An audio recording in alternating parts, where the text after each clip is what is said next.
Kai. Unbothered queen ka daw. To the point na invalidate mo ang feelings ng close friends mo.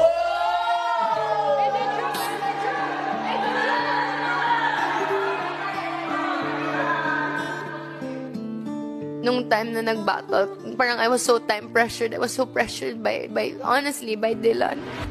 Opensa ka. Ngayon pa lang talo ka na kung depensa agad iniisip mo. O sige, round mo na. Galingan mo, ah. If it weren't for JM, would you have wanted Ate Jazz? Are you only calling her tropa kasi ikaw na yung nag-a-adjust?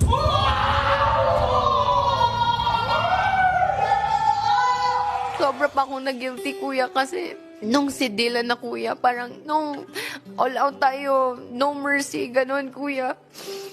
Pero bakit nung siya na biglang nanahimik na siya? So sa isip ko, pwede naman pala. Ang OA mo.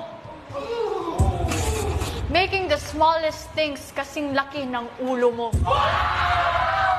So sa isip ko, pwede naman pala. Bakit pag ako hindi pwede? Bakit sinabihan niya ako na huwag kang mag-isip na ganyan? Parang